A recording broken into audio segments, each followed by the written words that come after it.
Magandang umaga, narito ating tropical cyclone update kay Bagyong Doming. Si Bagyong Doming ay patuloy na lumalayo sa ating bansa, pero nanatili pa rin nasa loob ng ating Philippine Area of Responsibility.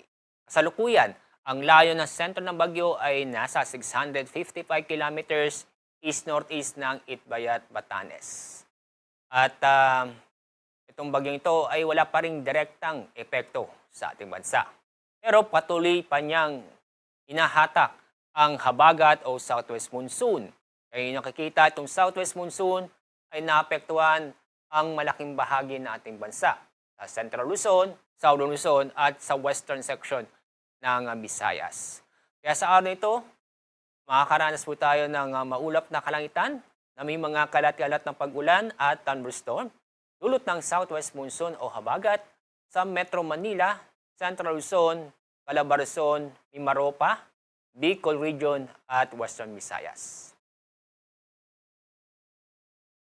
Sa ating forecast track ng Bagyong Doming, kapag napanatili ang kanyang pagkilos o galaw na generally northwards sa bilis na 15 km per hour, inaasahan po natin na maaaring mayang hapon ay nasa labas na ng ating Philippine Area of Responsibility ang Bagyong Doming. At patuloy itong lalayo sa ating bansa patungo sa Japan. Pero itong southwest monsoon ay patuloy o inaasahang magtatagal ang epekto nito sa ating bansa, lalong-lalo na sa Luzon at sa western section ng Visayas sa susunod ng 2 hanggang 3 araw. Kaya ngayong araw dahil sa southwest monsoon, inaasahan ang tamtaman hanggang sa malakas na pag-ulan sa Palawan at sa Occidental Mindoro. Bukas, araw ng Martes, meron pa rin tayong nakikitang tamtaman hanggang sa malalakas na pag-ulan sa Palawan, Occidental Mindoro at sa Bataan. Pagdating naman ng Miyerkules, June 3, dahil sa southwest monsoon, makakaranas ng tamtaman hanggang sa malakas na pag-ulan sa Zambales at Bataan. Kaya paalala po namin sa ating mga kababayan sa mga nabanggit na lugar, mag-ingat at maging alerto dahil sa mga pag-ulan ito na posibleng magdulot ng pagbaha o pagguho ng lupa. Ngayong araw, may inaasahan tayong malalakas na hangin dulot ng habagat at yung indirect effect ng bagyo.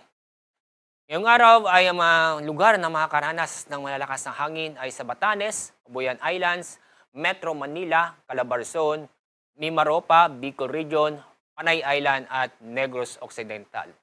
Bukas, araw ng Martes, June 2, inaasahan pa rin tayo na malalakas na hangin sa Batanes, Babuyan Island, Central Luzon, Metro Manila, Calabarzon, Mimaropa, Camarines Norte at Camsur. Araw ng Miyerkules, June 3, inaasahan pa rin ang malalakas na hangin sa Ilocos Sur, La Union, Pangasinan, Isabela, buong Central Luzon, Metro Manila, Calabarzon, Mimaropa, Cam Norte at Cam Sur. Yan po ang ating update sa bagyong ating binabantayan, si Bagyong Doming. Mula sa Pag-asa, ako po si Alizar D. Aurelio.